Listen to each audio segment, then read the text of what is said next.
Welcome to my channel, Untold Facts in Kannada. Please subscribe and share.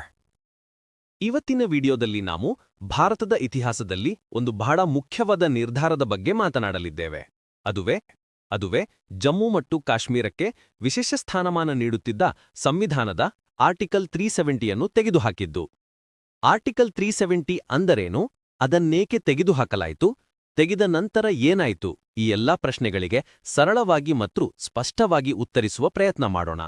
ವಿಡಿಯೋವನ್ನು ಕೊನೆಯವರೆಗೂ ನೋಡಿ ಮತ್ತು ನಮ್ಮ ಪ್ರಯತ್ನ ಇಷ್ಟ ಆದೆ ಲೈಕ್, ಶೇರ್ ಮತ್ತು ಸಬ್ಸ್ಕ್ರೈಬ್ ಮಾಡಿ. ಆರ್ಟಿಕಲ್ 370 ಅಂದ್ರೇನು? ಆರ್ಟಿಕಲ್ 370 ಅಂದರೆ ಭಾರತೀಯ ಸಂವಿಧಾನದ ಒಂದು ತಾತ್ಕಾಲಿಕ ಅಂದ್ರೆ ಟೆಂಪರರಿ ವಿಧಿಯಾಗಿತ್ತು. ಇದು ಜಮ್ಮು ಮತ್ತು ಕಾಶ್ಮೀರ ರಾಜ್ಯಕ್ಕೆ ವಿಶೇಷ ಸ್ಥಾನಮಾನ ಅಂದ್ರೆ ಸ್ಪೆಷಲ್ ಸ್ಟೇಟಸ್ ಮತ್ತು ಹೆಚ್ಚಿನ ಸ್ವಾಯತ್ತತೆ ನೀಡಿತ್ತು.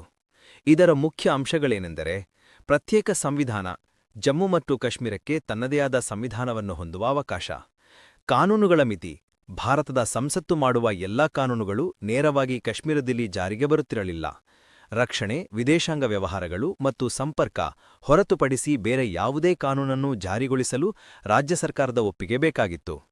ಆರ್ಟಿಕಲ್ 35ಎ ಇದು ಕಾಶ್ಮೀರದ ಕಾಯಂ ನಿವಾಸಿಗಳಿಗೆ ಮಾತ್ರ ಭೂಮಿ ಖರೀದಿಸುವ, ರಾಜ್ಯ ಸರ್ಕಾರಿ ಉದ್ಯೋಗ ಪಡೆಯುವ ವಿಶೇಷ ಹಕ್ಕುಗಳನ್ನು ನೀಡಿತ್ತು. ಇದರಿಂದ ಹೊರಗಿನವರು ಅಲ್ಲಿ ಆಸ್ತಿ ಖರೀದಿಸುವಂತಿರಲಿಲ್ಲ. ಪ್ರತ್ಯೇಕ ಧ್ವಜ, ರಾಜ್ಯಕ್ಕೆ ತನ್ನದೇ ಆದ ಪ್ರತ್ಯೇಕ ಧ್ವಜವೂ ಇತ್ತು. ಒಟ್ಟಾರೆಯಾಗಿ ಈ ಆರ್ಟಿಕಲ್ ಕಾಶ್ಮೀರವನ್ನ ಬೇರೆ ಸ್ವತಂತ್ರ ದೇಶವಾಗಿ ಬೇರ್ಪಡಿಸಿತ್ತು. ಯಾವಾಗ ಮತ್ತು ಏಕೆ ತೆಗೆದುಹಾಕಲಾಯಿತು? 2019ರ ಆಗಸ್ಟ್ 5ರಂದು ನರೇಂದ್ರ ಮೋದಿ ಅವರ ನೇತೃತ್ವದ ಸರ್ಕಾರ ಐತಿಹಾಸಿಕ ನಿರ್ಧಾರ ಕೈಗೊಂಡು ಆರ್ಟಿಕಲ್ 370ನ್ನು ನಿಷ್ಕ್ರಿಯಗೊಳಿಸಿತು. ಇದು ಒಂದು ರಾಷ್ಟ್ರ, ಒಂದೇ ಸಂವಿಧಾನ ಎಂಬ ತತ್ವದತ್ತ ತೆಗೆದ ಹೆಜ್ಜೆಯಾಗಿತ್ತು. ತೆಗೆದುಹಾಕಲು ಕಾರಣಗಳೇನೆಂದರೆ ಸಂಪೂರ್ಣ ಏಕೀಕರಣ, ಜಮ್ಮು ಮತ್ತು ಕಾಶ್ಮೀರವನ್ನು ಭಾರತದೊಂದಿಗೆ ಸಂಪೂರ್ಣವಾಗಿ ಮತ್ತು ಸಮಾನವಾಗಿ ಬೆಸೆಯುವುದು, ಅಭಿವೃದ್ಧಿ ಮತ್ತು ಹೂಡಿಕೆ. ಆರ್ಟಿಕಲ್ 370 ಇದ್ದುದರಿಂದ ಅಲ್ಲಿ ಹೂಡಿಕೆ ಅಂದ್ರೆ ಇನ್ವೆಸ್ಟ್ಮೆಂಟ್ ಮತ್ತು ಅಭಿವೃದ್ಧಿ ಅಂದ್ರೆ ಡೆವಲಪ್ಮೆಂಟ್ ಕುಂಠಿತವಾಗಿತ್ತು. ಅದನ್ನು ತೆಗೆದರೆ ಹೊಸ ಉದ್ಯಮಗಳು ಮತ್ತು ಉದ್ಯೋಗ ಸೃಷ್ಟಿಯಾಗುತ್ತದೆ ಎಂಬುದು ಸರ್ಕಾರದ ವಾದವಾಗಿತ್ತು. ಭಯೋತ್ಪಾದನೆ ನಿಯಂತ್ರಣ, ವಿಶೇಷ ಸ್ಥಾನಮಾನವು ಪ್ರತ್ಯೇಕತಾವಾದ ಅಂದ್ರೆ ಸೆಪರೇಟಿಸಂ ಮತ್ತು ಭಯೋತ್ಪಾದನೆಗೆ ದಾರಿ ಮಾಡಿಕೊಡುತ್ತಿದೆ ಎಂದು ಸರ್ಕಾರ ಅಭಿಪ್ರಾಯಪಟ್ಟಿತ್ತು. ಸಮಾನ ಹಕ್ಕುಗಳು, ದೇಶದ ಇತರ ರಾಜ್ಯಗಳ ಜನರಿಗೆ ಸಿಗುವ ಎಲ್ಲಾ ಕಾನೂನು ಹಕ್ಕುಗಳು, ಉದಾಹರಣೆಗೆ ಶಿಕ್ಷಣ ಅಂದ್ರೆ ಎಜುಕೇಷನ್, ಮಹಿಳೆಯರಿಗೆ ಹಕ್ಕುಗಳು ಕಾಶ್ಮೀರದಲ್ಲಿಯೂ ಸಿಗುವಂತೆ ಮಾಡುವುದು. ಆರ್ಟಿಕಲ್ 370 ತೆಗೆದ ನಂತರದ ಪರಿಣಾಮಗಳು.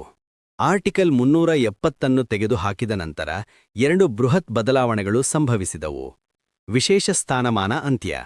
ಹೌದು, ಕಾಶ್ಮೀರಕ್ಕೆ ಇದ್ದ ವಿಶೇಷ ಸ್ಥಾನಮಾನ ಸಂಪೂರ್ಣವಾಗಿ ರದ್ದಾಯಿತು.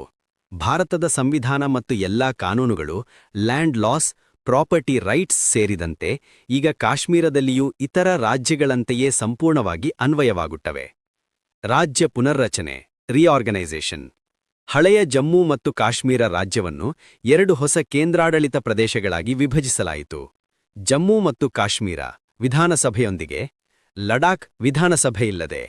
ಈಗ ಭಾರತದ ಯಾವುದೇ ನಾಗರಿಕರು ಜಮ್ಮು ಮತ್ತು ಕಾಶ್ಮೀರದಲ್ಲಿ ಆಸ್ತಿ ಖರೀದಿಸಬಹುದು ಮತ್ತು ನೆಲೆಸಬಹುದು. ಕೇಂದ್ರ ಸರ್ಕಾರದ ಯೋಜನೆಗಳು ಮತ್ತು ಕಲ್ಯಾಣ ಕಾರ್ಯಕ್ರಮಗಳು ನೇರವಾಗಿ ಜನರಿಗೆ ತಲುಪುತ್ತಿವೆ. ಆರ್ಟಿಕಲ್ 370ನ್ನು ತೆಗೆದುಹಾಕುವಲ್ಲಿ ಬಿಜೆಪಿಯ ಯಶಸ್ಸು ಮತ್ತು ನರೇಂದ್ರ ಮೋದಿಯವರ ಹೆಜ್ಜೆ. ಬಿಜೆಪಿ ಯಾಕೆ ಆರ್ಟಿಕಲ್ 370 ತೆಗೆದುಹಾಕಬೇಕು ಎಂದು ನಿರ್ಧಾರ ಮಾಡಿತು? ಅದೇನೆಂದರೆ, ವಿಶೇಷ ಸ್ಥಾನಮಾನದಿಂದ ಕಾಶ್ಮೀರದಲ್ಲಿ ವಿಕಾಸ ಆಗುತ್ತಿಲ್ಲ, ಉಗ್ರವಾದ ಹೆಚ್ಚುತ್ತಿದೆ, ಮಹಿಳೆಯರು, ದಲಿತರು, ಅಲ್ಪಸಂಖ್ಯಾತರು ಹಲವಾರು ಹಕ್ಕುಗಳನ್ನು ಕಳೆದುಕೊಳ್ಳುತ್ತಿದ್ದರು. ಕಾಶ್ಮೀರ್ ಭಾರತದೊಂದಿಗೆ ಪೂರ್ಣವಾಗಿ ಒಂದಾಗಬೇಕು.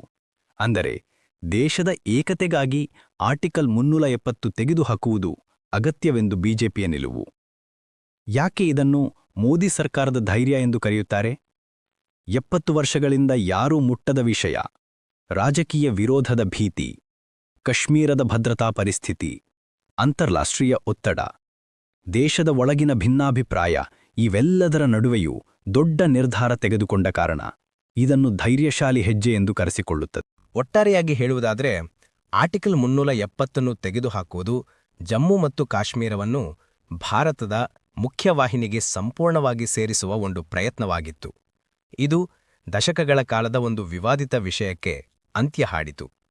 ಈ ನಿರ್ಧಾರಕ್ಕೆ ಪರವಿರೋಧ ಅಭಿಪ್ರಾಯಗಳಿದ್ದರೂ ಇದು ಭಾರತದ ರಾಜಕೀಯ ಭೂಪಟದಲ್ಲಿ ಒಂದು ಅಳಿಸಲಾಗದ ಬದಲಾವಣೆಯನ್ನು ತಂದಿದೆ.